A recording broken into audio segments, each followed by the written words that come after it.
Right, beautiful morning in the bush. We heard lions roaring around 3 a.m. quite far away to the north of camp. Pretty tricky to establish exactly which direction the roars are coming from when you're inside. You got to get up and go outside because the walls kind of play tricks on your ears and you can think it's coming from anywhere, but we do think it was north of the reserve, so we're going to go look in that direction.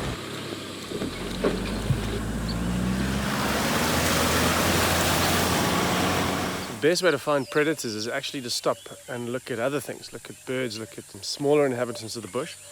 A large number of the predators we find through audio cues, so either the animal itself is giving off a call or the alarm calls of the prey species. If they see a leopard or a lion, they'll bark or they'll snort, and we hear that and we move into the area and hopefully find the predator we're looking for.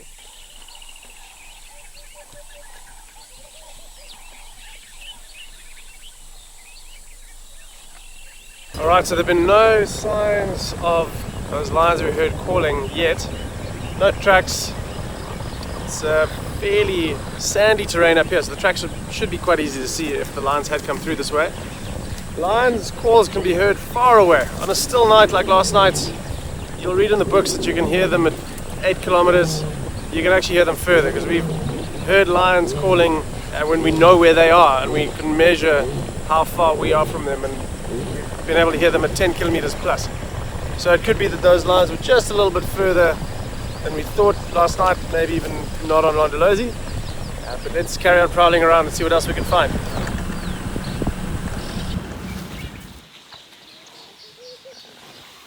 This is pretty special. It looks like they've got a newborn with them, a tiny little one. I mean, a week or two old at the most. Very, very pink, a little bit floppy. The mum's keeping it very close to her, so it'll be tricky to get some footage. But I'm just going to sit quite still, and if we're very lucky, they'll all come past and go down to the waterhole to drink.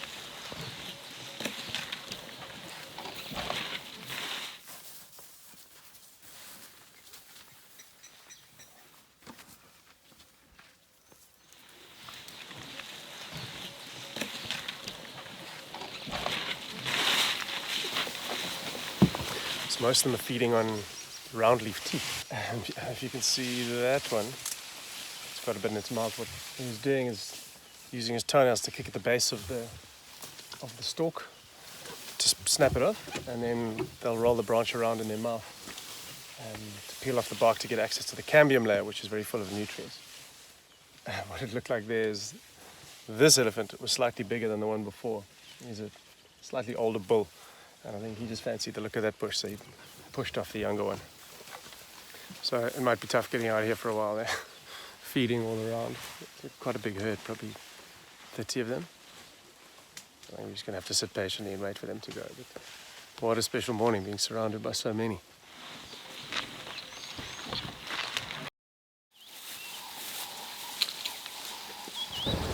So hearing lions roaring is always a great way to start your day. I unfortunately cannot claim to have done so because I was inside making coffee, but the Tracker Academy, and they're now heading into the area to try and find them.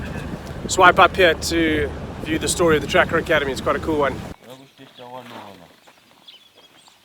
So the other day on one of our videos we discussed how far away you can hear a lion roaring. Some of the more experienced trackers can almost pinpoint the spot where the lions are calling from so well.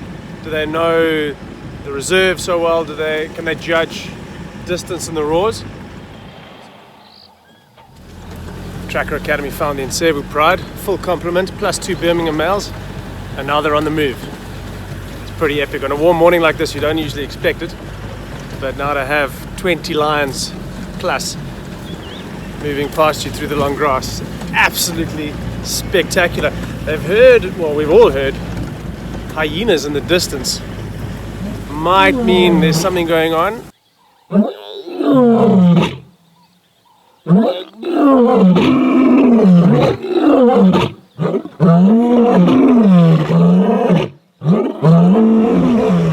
So at the moment, one male is split up from the pair and the rest of the pride, obviously, and he's carried on walking for a good kilometer or so. He's now gone past the Londolozi camps and he's heading down towards the Sand River. This is the male we see from time to time linking up with the Tsulala female. There's always the possibility this male is coming to try and find her, once more. So we're going to loop ahead now and we're going to wait by the river crossing. And if we're very, very lucky, we might see him cross the Sand River. Nope, missed him. He crossed a little bit further downstream, but it's fine. Let's try and link up with him on the north bank.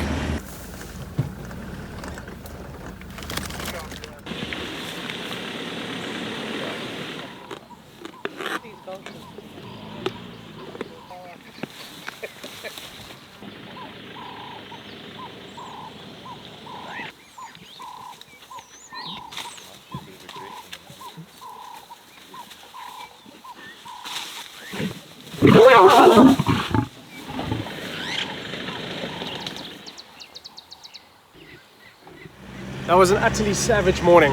Wow, so much happened in the space of 1 hour. It's very hard to condense it all into a small little highlights package. But basic summary is the Tsalala female would have killed the wildebeest just north of the Sand River.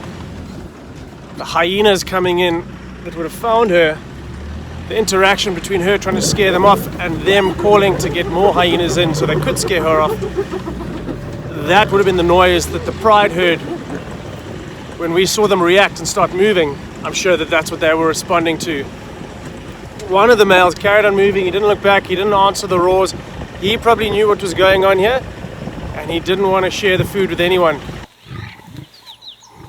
Ran in. He savaged one of the hyenas, which we missed because we were just getting in there. It's pretty hard to mount the camera while you're driving. While the action's mobile, it's tricky. It's very tricky to get footage.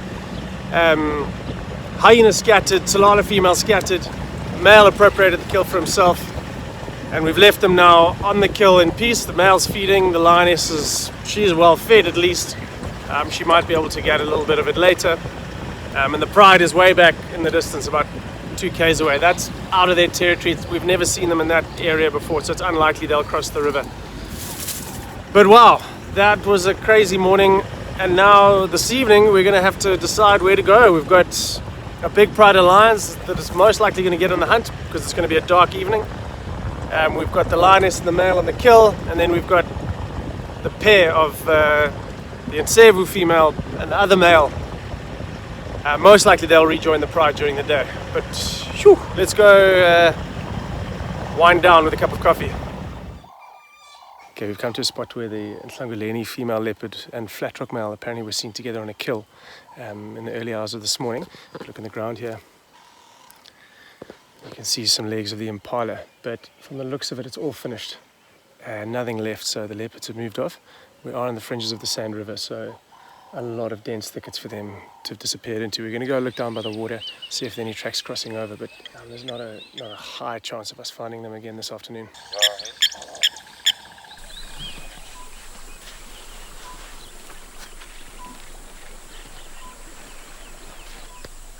So that's the track of the male, and then faintly over here is the track of the female.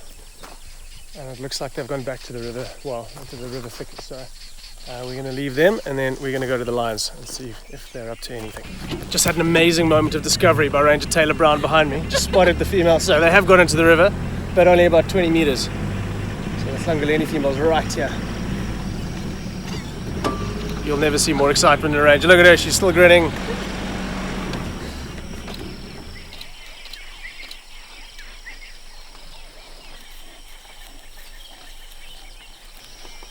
Okay, that was quite a frantic couple of minutes. So after Taylor's screaming excitement, there she is, of discovering the leopards. The male emerged from the reeds carrying a young Nyala, photos of which are coming up right now. Female Nyalas will leave very young calves. Or is it a lamb? It's a lamb. It's a Nyala lamb, not a calf. They'll leave them in the reeds and in thickets, hidden away, for the first couple of weeks of their lives, and then they'll return, suckle them, and then the mum will move off again to feed. Sadly, for this one, it looks like it was discovered by the leopards.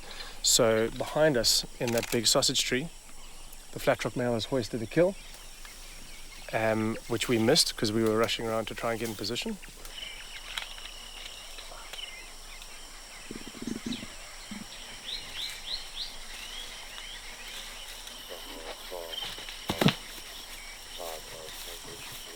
So that was the female attempting to mate with the male up in the tree, which is obviously a fairly rare sight. He's only focused on the kill for now. The fact that she is so intent on mating isn't a good sign for whether she's still got cubs. We haven't really been trying to look yet, but when we get a chance, we'll see if she's got suckle marks, which will indicate if she's fed the cubs recently. But so far the signs aren't that good.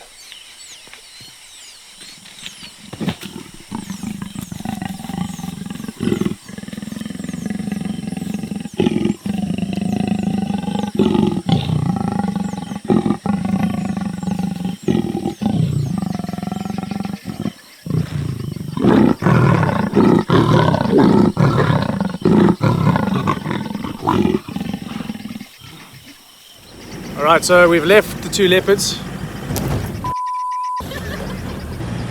Okay, that's a good lesson against selfie videoing and driving. We hit a big bump. Okay, so we're leaving the leopards for the time being. There's a lot of mating interaction there, but the good news is it did look like the female still had suckle marks, which is a fairly good indication that she is still raising cubs. More than likely she's just pseudo-mating just to throw the flat rock male off the scent, so to speak, just to keep him interested and invested in the paternity of the cubs. They'll probably have moved off a little bit tomorrow because it looks like the kill's finished. That small Inyala he made very short work of. They'll probably be gone back into the dense river thickets. So we'll go look for something else.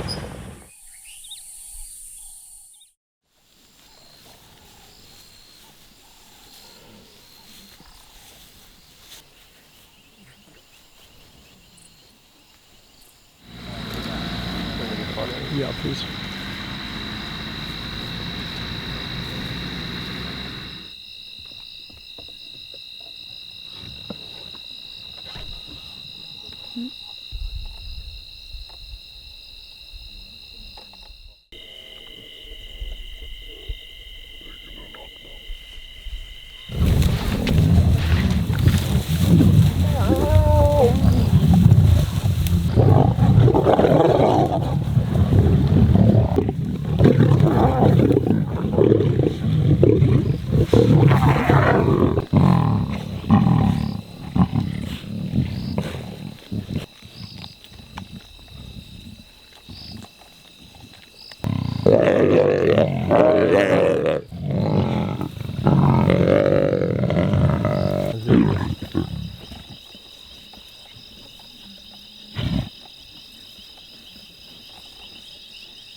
So the saga of the Talala lioness is one quite close to a lot of people's heart.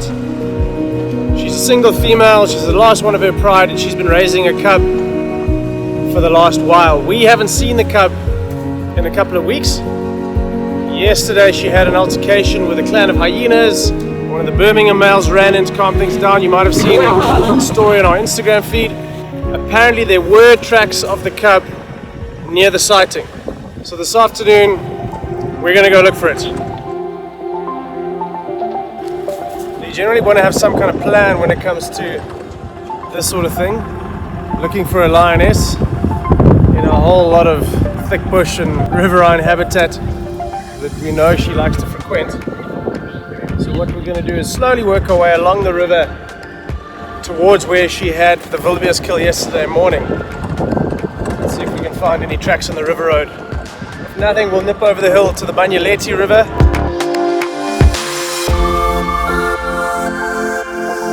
Great way to start the afternoon. Literally the first place that we looked. Lioness lying right there, and then the cub's head you can just see in the river. So really, really good news.